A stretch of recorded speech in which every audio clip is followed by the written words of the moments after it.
আচ্ছা, যখনই তুমি আমার বাপের বাড়িতে যাও, যায় মুখ ফুলায় বসে থাকো, তোমার সমস্যা কি? মুখ ফুলায় থাকি না, চুপচাপ থাকি, যাতে তুমি অপমান করতে না পারো। বাজে কথা বলবা না, সত্যি করে বলো তুমি মুখ ফুলায় কেন থাকো? তোমার বাবা মা আমারে এত আদর আপ্যায়ন করে, কত কথা জিজ্ঞেস করে, শুধু এটা জিজ্ঞেস করে না আমার মেয়ের নিয়ে তুমি খুশি আছো তো?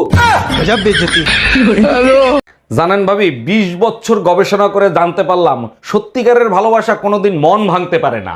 এর জন্য গবেষণা করার কি দরকার ছিল? আমার কাছে শুনতেন, আমি বলে দিতাম সত্যিকারের ভালোবাসায় মন ভাঙে না, খাট ভাঙে। আম্মা, সবাই জন্মদিন পালন করে, আমি জন্মদিন পালন করতে পারি না, আমার জন্ম হয়েছিল কবে? দাঁড়া 1 মিনিট, মনে করে নেই। হ্যাঁ মনে পড়ছে, তোর জন্ম হইছে মাঝরাতে। আরে আম্মা, রাতে জন্ম হয়েছে ঠিক আছে, তারিখ কত ছিল, কোন বছর ছিল? বললাম তো মাঝরাতে হইছিস, অন্ধকারে ক্যালেন্ডার দেখতে পারি নাই। আম্মা, সবাই জন্মদিন পালন করে, আমি জন্মদিন পালন করতে পারি না, আমার জন্ম হয়েছিল কবে? দাঁড়া 1 মিনিট, মনে করে নেই।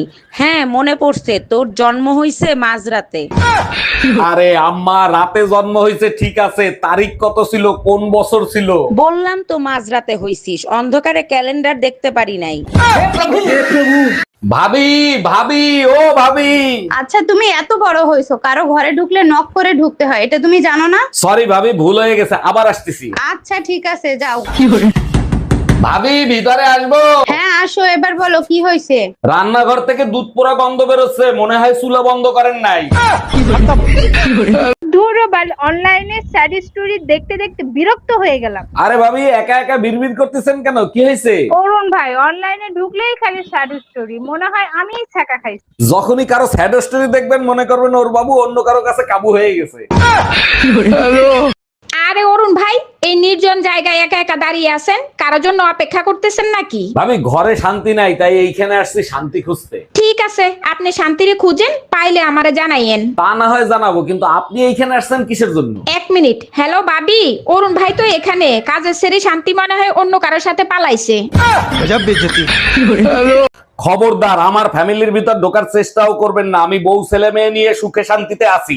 এই ডাইনির বাচ্চা ডাইনি, আমার সংসার ভাঙতে চাস? আর যদি কোনোদিন এই ফোন দেস, তোরে ফোনের ভিতর ঢুইকে পিটাবো। তোমারে নিয়ে আর পারি না, এত রাগ করার কি আছে? আমার সংসারের ক্ষতি করবে আর আমি ছাইরে দেব? কে ছিল এই ডাইনি? তোমার মা ছিল। আচ্ছা ভাবি, আপনার হাজবেন্ড সুমন ফকির নাকি 2-3টা বিয়ে করছে? ও যে 3টা বিয়ে করছে, 2টা বিয়ে করছে, ওটা তো আমি জানি না, বুঝছেন? ওনার নামে নাকি মামলাও হয়েছে, তা পুলিশ ধরলে আপনি কি করবেন? আমি ওর মুখ থেকে প্রথম স্বীকারোক্তি আদায় করতে চাই, কয়টা বিয়ে করছে, কয়টা মেয়ের জীবন নষ্ট করছে, ওটাই। Bye bye, tata, good bye. জানেন ভাবি, আজ 1 বছর পর ওকে আমি দেখলাম, দেখে কলিজাটা জুড়াইয়ে গেল। অরুণ ভাই, মন থেকে ভালোবাসলে 1 বছর কেন, 1 যোগ করে দেখা হলেও কলিজা জুড়ায় যায়। চুপচাপ শুধু দেখলাম আর মনে মনে ভাবলাম ওকে ছাড়া আমি থাকতে পারবো না। সত্যি আপনার ভালোবাসার গভীরতা সমুদ্রের মতো। তা কখন কোথায় দেখা হলো? সকালবেলা আলমারি থেকে যখন শীতের জ্যাকেট বের করছে।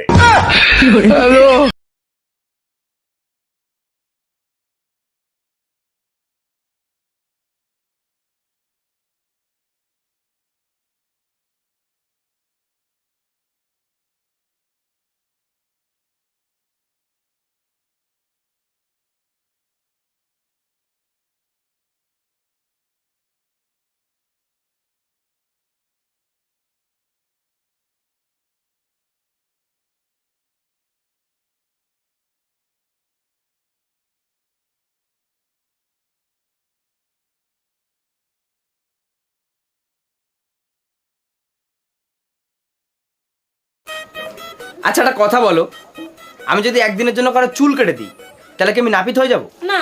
আমি যদি একদিনের জন্য রান্না করে এসে রান্না করি তাহলে কি আমি রাঁধুনি হয়ে যাব?